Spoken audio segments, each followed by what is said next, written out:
የምንወደው ሰው የምንሰጠው ብቸኛው ስጦታ ምን እንደሆነ ታውቃላችሁ? ምንድን ነው? ጊዜ።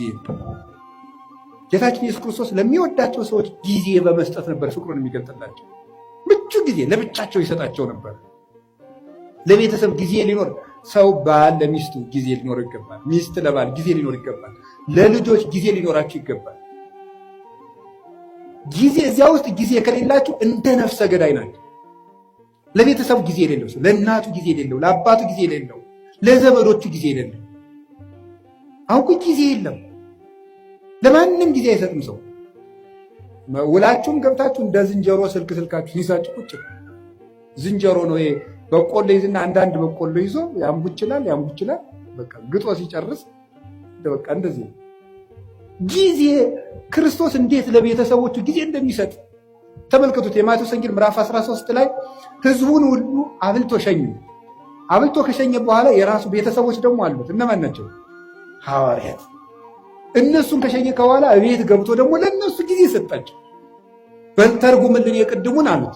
ተረጉምላቸው። ዘሩ እንዲህ ነው፣ በመንገድ ላይ የወደቀው እንደዚህ ነው፣ ቶሎ የደረቀው ዘር ይሄ ነው፣ ፈጥነው የሚሰሙ ናቸው። ይሄ በመንገድ ላይ የወደቀው ዘርና ወፍ የለቀመው ደግሞ ቃለ እግዚአብሔር እየሰማ ወዲያው የሚረሳው ነው። ይሄ ወዲያው በቅሎ ወዲያው ደግሞ የደረቀው ይሄ ወዲያው ሰምቶ በስሜት የሚጠፋው ነው። በቅሎ እሾህ ያሰረው ደግሞ እሾህ አንቆ ያስቀረው ዘር ደግሞ ሰምቶ ጽድቅ እሰራለሁ ስል የሀብት ፍቅርና የዓለም ፍቅር ያሰረው ሰው ነው። በመልካም ዘር ላይ መሬት ላይ የወደቀው ደግሞ ይሄ በመልካም ልብ ላይ የወደቀው ቃለ እግዚአብሔር ነው አለና ለቤተሰቦቹ ጊዜ ሰጣቸው።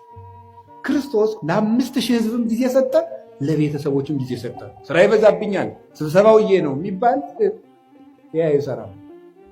ክርስቶስም ስብሰባ ውሎ ለቤተሰቦቹ ጊዜ ይሰጥ ነበር። ብቻቸውን ማውራት ለሚፈልጉ ጊዜ ይሰጣቸው ነበረ ጌታችን ኢየሱስ ክርስቶስ። ዮሐንስ ወንጌል ምዕራፍ 4 ላይ ያቺ ውሃ ቀጅ ሴት ጊዜ ያስፈልጋት ነበር። ጌታ ምንድን ያደርጋት? ጊዜ ሰጣት። ለዚያው ምቹ ጊዜ።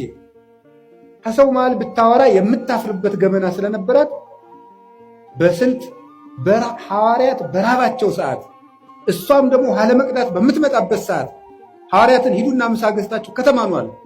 እሷ ደግሞ የምትመጣው ስታገባ ቶሎ ቶሎ ስለሚሞትባት ይቺ ነፍሰ ገዳይ የተባለች ሴቶች ውሃ ሲቀዱ ስለሚሰድቧት በእስራኤል ውሃ ቀዳዱ እንደኛ ስለሆነ ሴቶች ሁሉ ውሃ ቀድተው ቤታቸው ቁጭ ሲሉ በቀትር እሷ ልትቀዳ ሄደች። በምቹ ሰዓት ክርስቶስ ጊዜ ሰጠ። በቀትር ሰዓት ወጓን ሁሉ አዳመጣል። በደንብ አድርጎን ያዳመጣል። እንዲሁ እኮ ይገርማል።